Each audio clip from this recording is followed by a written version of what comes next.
बॉलीवुड के बादशाह शाहरुख खान के बेटे आर्यन से अब नारकोटिक्स ब्यूरो की टीम 7 अक्टूबर तक पूछताछ करेगी।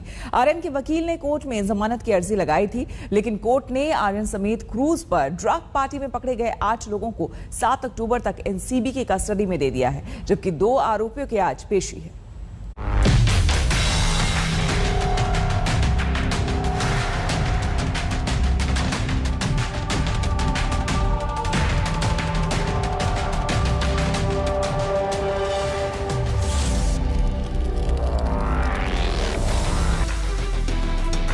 अब आर्यन खान को 7 अक्टूबर तक कस्टडी में रहना होगा।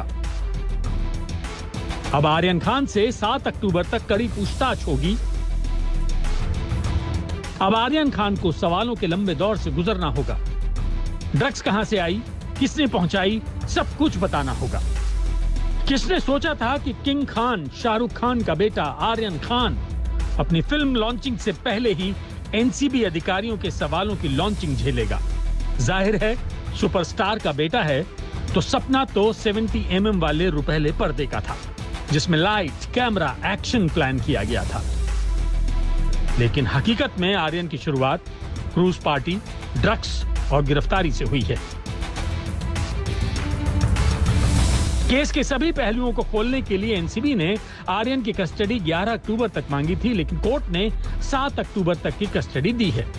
एनसीबी ने कोर्ट में दलील दी कि आर्यन खान किसी ड्रग गैंग के संपर्क में है, इसलिए इस पूरे रैकेट का पता लगाना होगा। प्रोसिक्यूशन को व्हाट्सएप चैट्स इन्वेस्टिगेट करना है, तो इसीलिए उन्होंने कस्टडी मांगे। कोर्ट ने उनको 7 तारीख तक की कस्टडी दी है और उनको ऑर्गेनाइजर्स के साथ उनको कन्फ्रंट करना है, इसीलिए 7 दिन की कस्टडी दी है। सर आपने क्या ऑब्जेक्शन? नॉट 7 दिन, सॉरी 7 तक। कितने आपने क्या कह के आर्गुमेंट के विरोध में? हम लोग कह रहे थे कि हमारे पास से सिर्फ 5 ग्राम मिला है, ऐसा एलिगेशन है, और उनका चार्ज ही सिर्फ कंजम्पशन का है। 8C का प्रोहिबिशन कुछ है नहीं, तो इसके लिए हमारे को जेसी करा जाए। कोर्ट रूम में आर्यन खान की कस्टडी बढ़ाने के लिए एनसीबी की दलील थी कि आर्यन खान के मोबाइल से कई तस्वीरें मिली हैं, जिसमें काफी लिंक्स हैं जो इंटरनेशनल ड्रग ट्रैफिकिंग का इशारा करती हैं। आर्यन खान और अरबाज मर्चेंट किसी ड्रग्स गैंग के संपर्क में हैं। व्हाट्सएप चैट से ड्रग्स खरीदने के लिंक मिले हैं। ड्रग्स का नाम लेने के बजाय कई कोड नेम यूज किए गए। ड्रग्स खरीदने के लिए जो ट्रांजैक्शन हुए हैं उनकी डिटेल भी व्हाट्सएप चैट में मिली है। कई संदिग्ध लोगों की पहचान करना बाकी है, इसलिए रिमांड की जरूरत है। एनसीबी के बड़े अफसरों ने पहले ही ये बात साफ कर दी थी कि ये इन्वेस्टिगेशन दूर तक जाएगा और इसमें कई और बड़े नाम शामिल होंगे। यही वजह है कि एनसीबी ने कोर्ट में भी कहा कि आर्यन खान के व्हाट्सएप चैट बेहद अहम है, जिसके जरिए वो ड्रग पैडलर्स तक और सप्लायर्स तक पहुंचना चाहती है। यही वजह है अब एनसीबी को 3 दिन की और कस्टडी मिल गई है और पहले से मौजूद 8 लोग जो क्रूज से हिरासत में लिए गए हैं, उनका आमना सामना आर्यन खान से कराया जाएगा। एनसीबी ने कोर्ट में यह भी कहा कि जो लोग पकड़े गए हैं वो कई वर्षों से ड्रग्स ले रहे हैं। एनसीबी का आरोप है कि आर्यन और उसके दोस्त ड्रग्स लेने के अलावा ड्रग्स के बिजनेस में भी शामिल हो सकते हैं। इसके लिंक सामने आ रहे हैं। ऐसे में इन लोगों के जरिए पूरे ड्रग ट्रैफिकिंग नेक्सस के बारे में जानना जरूरी है। इसलिए आरोपियों की कस्टडी 11 अक्टूबर तक चाहिए। इस पर आर्यन खान के वकील सतीश मानशिंदे ने कस्टडी देने के खिलाफ आर्यन को बेल दिलाने के लिए कुछ दलीलें कोर्ट के सामने पेश की। सतीश मानशिंदे ने कहा कि आर्यन खान का इस पूरे केस से कोई लेना देना नहीं है। आर्यन खान क्रूज पार्टी में सिर्फ स्पेशल गेस्ट थे। एनसीबी को जो ड्रग्स मिली हैं वो आर्यन खान से नहीं मिली हैं। 6 ग्राम चरस आर्यन से नहीं बल्कि अरबाज मर्चेंट से मिली है। इसके अलावा आर्यन खान ने पार्टी ऑर्गेनाइजर से क्रूज पर आने की मांग नहीं की थी, उन्हें इनवाइट किया गया था।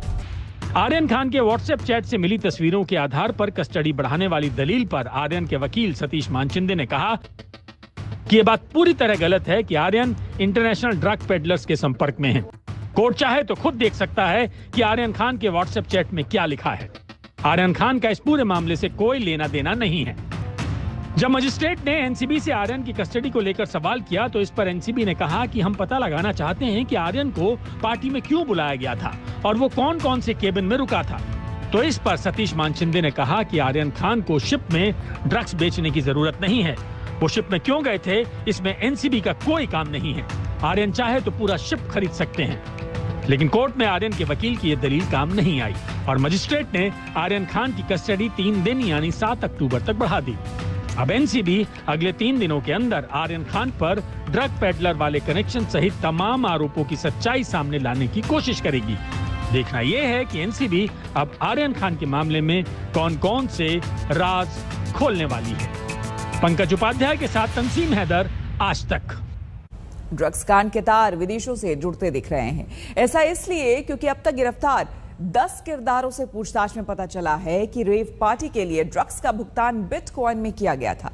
अब एनसीबी को अंदेशा है कि ये रैकेट इंटरनेशनल हो सकता है।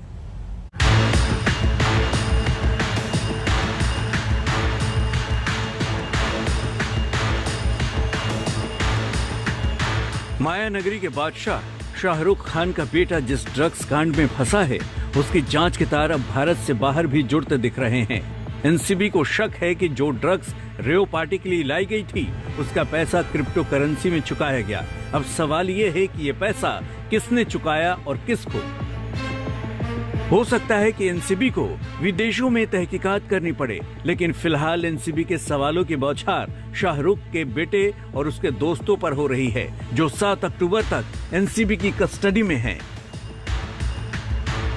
एनसीबी इन 3 दिनों में आर्यन से ये जानना चाहेगी कि उसे किसने क्रूज पर पार्टी के लिए इनवाइट किया था, उसके दोस्तों के पास जो ड्रग्स मिला है उसका भुगतान किसने किया था, गिरफ्तार किए गए पैडलर से उसका क्या संबंध है, वो कब से ड्रग ले रहा है और किन पैडलर से ड्रग लेता रहा है, ड्रग्स लेने में उसके साथी कौन कौन हैं और उन चैट का क्या राज है जो उसके मोबाइल से रिकवर किए गए हैं।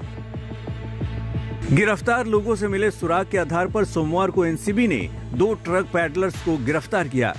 पहले श्रेयस नायर को पकड़ा, उसने क्रूज पार्टी में 25 लोगों को ड्रग्स मुहैया करवाया था। कुछ घंटों के बाद ही जोगेश्वरी से दूसरे सेलिब्रिटी ड्रग पैडलर को पकड़ा गया। उससे 5 लाख की एमडी नाम की ड्रग्स मिली। ये ड्रग पैडलर बिटकॉइन में ड्रग्स का पैसा लेता था। ये इस मामले में 10वीं गिरफ्तारी थी। इस बीच इस केस में गिरफ्तार अरबाज मर्चेंट के पिता असलम मर्चेंट ने दावा किया है कि उनका बेटा बेगुनाह है, उसके पास से ड्रग्स नहीं मिली हैं। असलम मर्चेंट ने तो ये भी दावा किया है कि क्रूज में सवार होने से पहले ही आर्यन और अरबाज को गिरफ्तार किया गया था। ये सब गलत बात है, कुछ ड्रग्स बरामद नहीं हुई है। वो लोग मेहमान थे, शिप के अंदर बुलाया गया था, ये लोग बाहर ही थे, शिप एंटर भी नहीं किए थे। इनके पास ना बोर्डिंग पास है ना कुछ टिकट है। इनको बुलाया गया था, जो भी बरामद हुआ शिप के भीतर बरामद हुआ है, बाहर कुछ भी बरामद नहीं हुआ है। और अरबाज जो है आर्यन का दोस्त है, दोस्ती का मतलब ये नहीं है कि कुछ भी कर सकते हैं। अभी गिरफ्तारियों की तादाद भी बढ़ सकती है और खुलासों की भी। बॉलीवुड के कुछ और काले राज अब बेपर्दा हो सकते हैं। विद्या के साथ अरविंद ओझा, मुंबई, आज तक।